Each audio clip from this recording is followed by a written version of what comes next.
Bueno, bienvenidos y bienvenidas a una nueva clase de consulta de fundamentos de semiótica y de lingüística. Bueno, esta es la clase posterior a la entrega del TP1 obligatorio, así que estuve haciendo un sondeo sobre si hubo alguna dificultad en la entrega. Los compañeros acá presentes plantearon que fue bastante sencillo, tal vez alguna dificultad al principio, pero que después lo pudieron resolver. Así que si todo nos va bien, recién la semana que viene, más tirando para fin de la semana que viene, estarían los resultados en la misma plataforma. Es decir, yo voy a hacer observaciones dentro del espacio de tareas, ¿sí? Y entonces ahora lo que haríamos es seguir trabajando los distintos materiales para resolver el TP2 obligatorio, que va a ser la fecha fines de noviembre, ¿sí? Y que una vez que tenemos aprobados el TP1 obligatorio y el TP2 obligatorio, promediamos esas notas y esa sería la nota final de esta materia, Fundamentos de Semiótica y de Lingüística. Bien, en relación al TP2, y bueno, nosotros empezamos a revisar una de las vertientes de los estudios del discurso, ¿no? Es decir, empezamos a pensar qué es esto que se conoce en la bibliografía como estudios del discurso, ¿sí? Recuerdo que en la clase anterior estuvimos viendo algunas características de, bueno, qué es esto que se entiende como discurso, cuáles son los iniciadores, cuáles son las distintas ramas a partir de las cuales se piensa esta idea de discurso. Y bueno, y uno de los primeros autores que empezamos a trabajar es Bakhtin, ¿sí? Yo ahora les voy a poner acá la plaquita para compartirla, ¿sí? Bueno,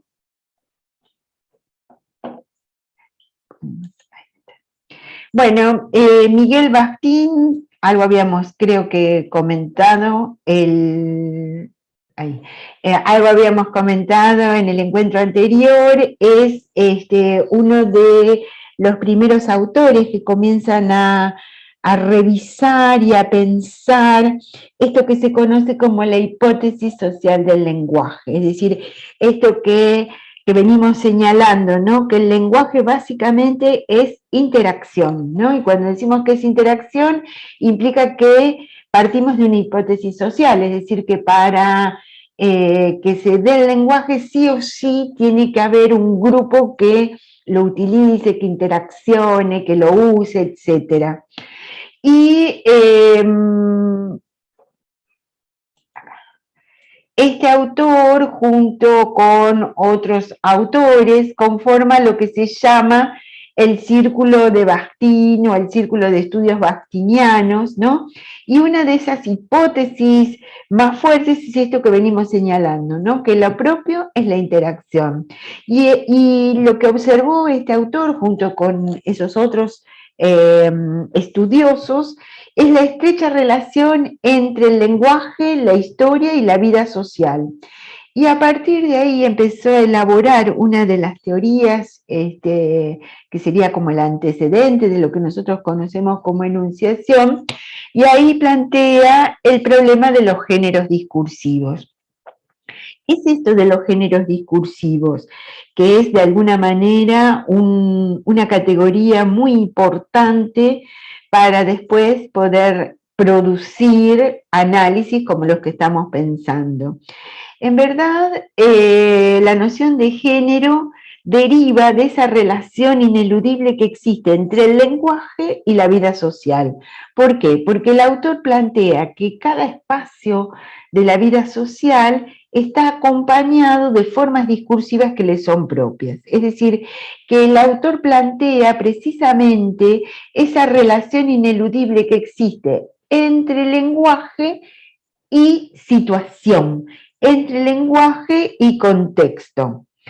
Y plantea que en verdad esos géneros discursivos en verdad son un conjunto, dice, de enunciados relativamente estables que se producen a partir de una actividad determinada.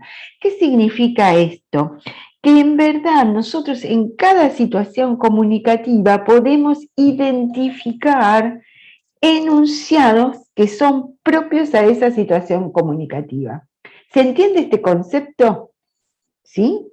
Es decir, cómo cada situación de enunciación, cada situación en la que yo participo en la vida social está acompañada de formas discursivas, dice el autor, más o menos estables. Es decir, son formas discursivas que tienen, cuando dice más o menos estables, se refiere a que hay palabras, giros, expresiones que son propias, o que, más que propias, que se asocian a esa situación, ¿sí? Es decir, creo que algo comentábamos en el encuentro anterior, ustedes cuando vienen a este tipo de encuentros, que bueno, que incluso ahora lo llamamos clase, ¿no? Pero que nos costó tiempo darnos cuenta que esto de estar, sobre todo porque, bueno, no había ese pacto previo cuando ustedes se anotaron a la materia, ya en este año sí, pero el año anterior era más complejo, es decir, que en esta situación, ¿sí? En esta situación comunicativa, donde, bueno, yo estoy hablando por medio de esta plataforma, etcétera, etcétera, ustedes esperan que yo me comporte discursivamente de determinada manera. ¿Qué significa que me comporte discursivamente? Que no solamente diga oraciones gramaticales, sino que esos enunciados sean apropiados al momento en que se dicen, como por ejemplo esto, que es una clase, ¿no? Y que tiene determinadas formas de organizar mi discurso que son propias de una clase, ¿sí? Como cuáles pueden ser esas formas de organizar el discurso, ¿cuál les parece que pueden ser esas formas de organizar un discurso de una clase? Por ejemplo, cuando las primeras palabras después de saludarnos va a ser el tema que vamos a ver hoy. Ahí está, ¿no? Es decir, lo temático sería uno de los elementos que de alguna manera son estables. Ustedes llegan acá, bueno, llegan, yo sigo diciendo que llegan. En verdad, ustedes encienden la computadora, etcétera, etcétera, y esperan que yo hable de qué temas. De temas que son vinculados al programa, a la carrera, etcétera, etcétera, ¿sí? Y eso forma parte de esa relación, esto que dice por acá, ¿no? La relación estrecha que existe entre el lenguaje, la historia y la vida social, ¿no? Y entonces nosotros podemos leer, ¿no? En el sentido de asignar sentido al tipo de discurso que va a ser propio de esa situación, ¿sí? Vamos a avanzar un poquito y ustedes me van preguntando todo lo que se les ocurra. Dice, ¿cuáles son las condiciones de existencia, los parámetros para delimitar lo que es un género discursivo en los términos en que los plantea Bakhtin, ¿no? Bueno, entonces él habla de un estilo de temas y de estructura o composición. El estilo se refiere básicamente a precisamente las variaciones en el uso del lenguaje que son adecuadas para una determinada situación comunicativa, ¿no?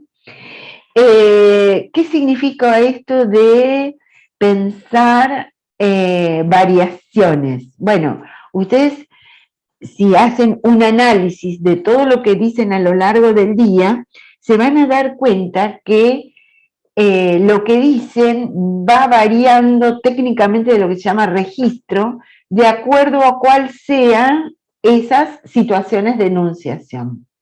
¿Qué significa esto? Que, por ejemplo, en una situación como esta, que es una clase, donde hay roles asignados, bueno, el estilo que yo utilizo para desarrollar los contenidos, los conceptos, etcétera, es un estilo de tipo formal, ¿se entiende esto? Es decir, juro que no hablo siempre así, ¿no? Es decir, que, claro, como que en verdad, y además, no solamente hay un estilo determinado, sino que también hay una determinada composición.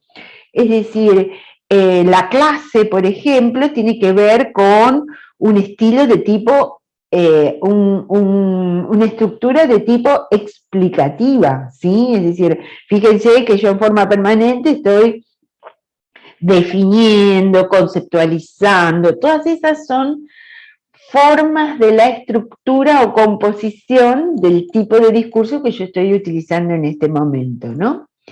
Y la otra cuestión son los temas, es decir, bueno, yo en esta clase estoy hablando precisamente de un tema propio de los estudios del discurso, como es el de los géneros discursivos según Bakhtin, ¿sí?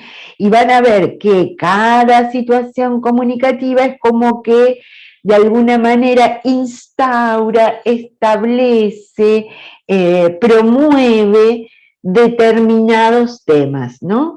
Tanto el estilo, los temas, como la estructura o composición son determinados, como dice en la plaquita, parámetros, ítems que me permiten delimitar un género discursivo, ¿sí?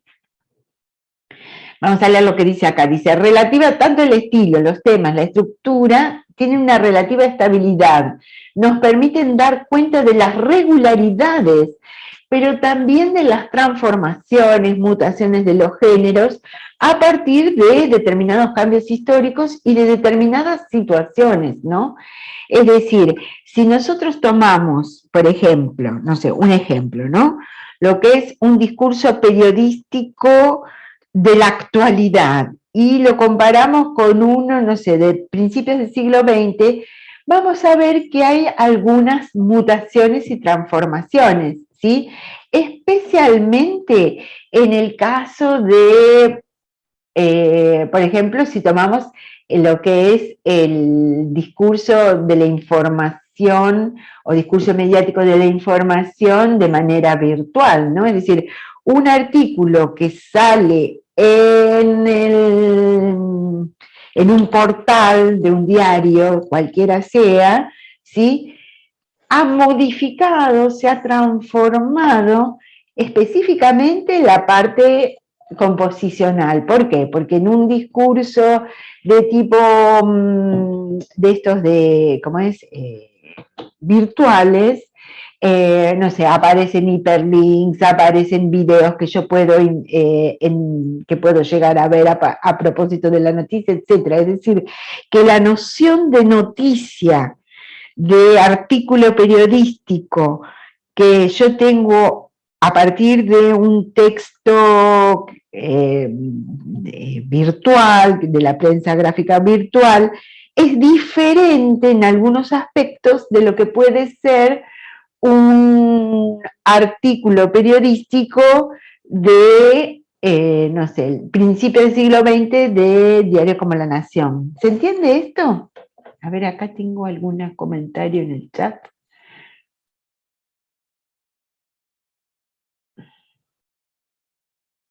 ¿Se cortó? Acá me dice Antonella. A ver, ¿a dónde se cortó?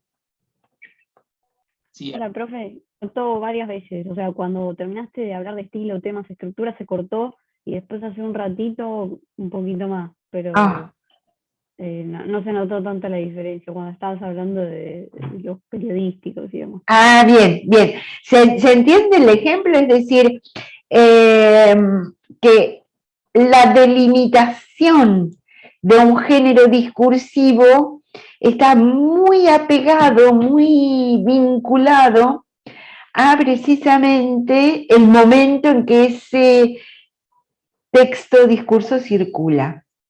¿Se entiende esta idea, no? Es muy interesante porque acá lo que trae es decir, por supuesto que cuando piensen que estos reflexiones tienen cerca de 100 años, no existía no existía ni internet, ni el discurso virtual, ni nada, pero nos tira pistas para pensar esas transformaciones, esas modificaciones que puede tener un discurso, ¿sí?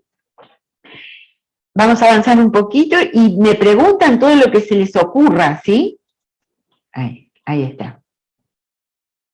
Fíjense, a simple vista nosotros identificamos qué cosa. ¿Qué es lo que vemos acá?